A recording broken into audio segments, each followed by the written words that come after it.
Bom dia a todos, quero cumprimentá-los com a graça e a paz de nosso Senhor Jesus Cristo. Eu gostaria de convidar você nesse dia a abrir comigo em Gênesis capítulo de número 6, verso de número 13, onde a Bíblia Sagrada diz assim: Então disse Deus a Noé: Resolvi dar cabo de toda a carne, porque a terra está cheia de violência dos homens, e eis que farei perecer juntamente com a terra. Estaremos refletindo nesse dia a respeito do tema O Fim da Humanidade. Quando eu e você nós nos reportamos à primeira carta do apóstolo Pedro, no capítulo 3, verso de número 20, nós vamos perceber que Pedro, ele vai afirmar o seguinte nessa carta, que os quais no outro tempo foram desobedientes quando a longanimidade de Deus aguardava nos dias de Noé, enquanto se preparava a arca, na qual poucos, a saber, 8 pessoas foram salvas através da água.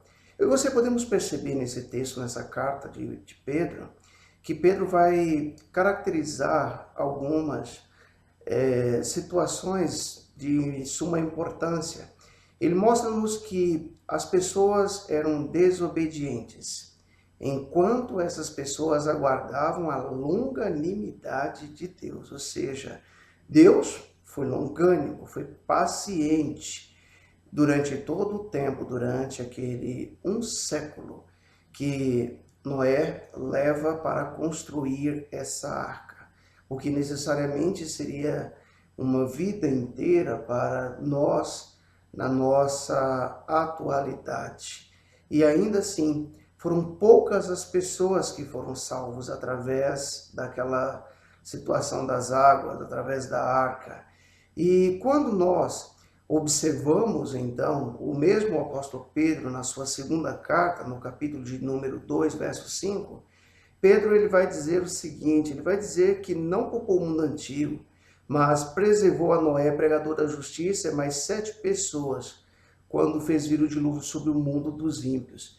Pedro, então, está mostrando que apenas Noé e a família de Noé foram salvos. Então, estava Noé, sua esposa, seus 3 filhos e suas 3 noras. 8 pessoas num planeta habitado. Foram apenas essas pessoas e aqueles animais que foram salvos, porque os demais não deram credibilidade, não levaram a sério o que estava por vir. E Deus não poupou essas pessoas. Tiveram a oportunidade, mas, no entanto, não tiveram seriedade a respeito disso. Mas o que esse texto tem a ver conosco na nossa atualidade? Em certa situação, o Senhor Jesus Cristo falando a respeito do fim dos tempos, e isso tem tudo a ver comigo e com você, houve uma curiosidade por parte dos discípulos. Num determinado dia, eles começam a contemplar o templo. E naquela situação, Jesus Cristo vai dizer para eles: vede tudo isso, não ficará pedra sobre pedra.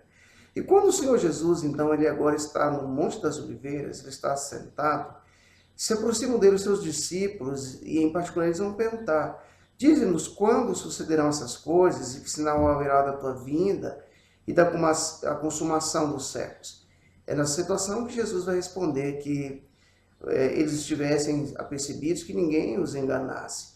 E o Senhor Jesus diz aos seus discípulos: porque muitos virão em meu nome dizendo eu sou Cristo, enganarão a muitos, e certamente ouvirão falar de guerras, de rumores de guerras.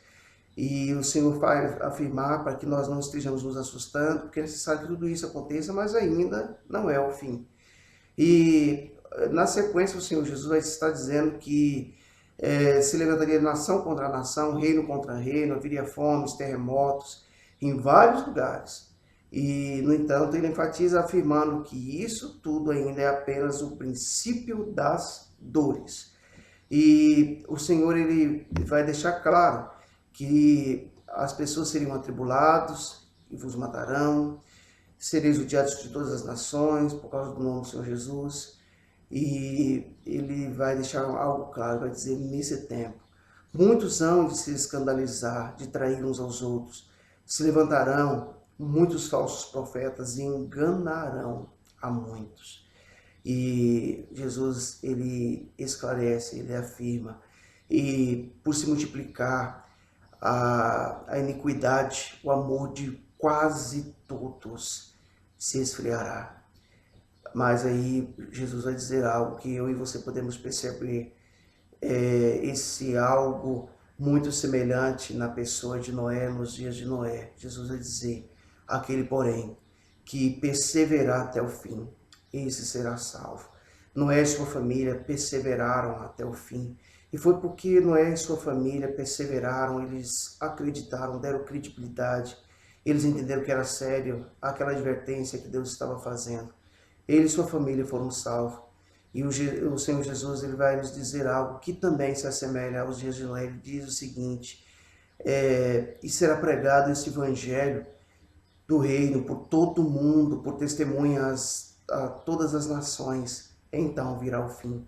Quando eu e você percebemos que isso está registrado no Evangelho de Mateus, no capítulo 24, versos de 3 a 14, nós percebemos algo. Esse evangelho será pregado em todo o mundo, para testemunho a todas as nações. Então virá o fim, ou seja, em outras palavras, Jesus está dizendo, não haverá justificativa. O próprio evangelho será pregado para testemunhar, dizer, todos foram alertados. E se você não entra para a arca, você prefere ficar do lado de fora, certamente você perecerá.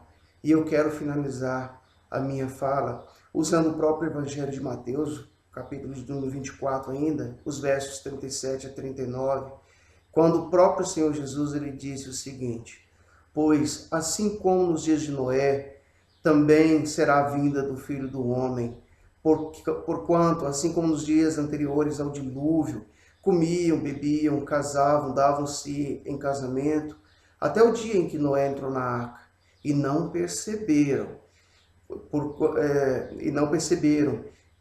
senão quando veio o dilúvio, e o dilúvio os levou a todos. E Jesus vai dizer, assim será a vinda do Filho do Homem. Que eu e você possamos estar apercebidos, que eu e você possamos nos preparar, que eu e você possamos estar atentos para o fim da humanidade e que nós possamos entrar na arca. Que Deus nos abençoe.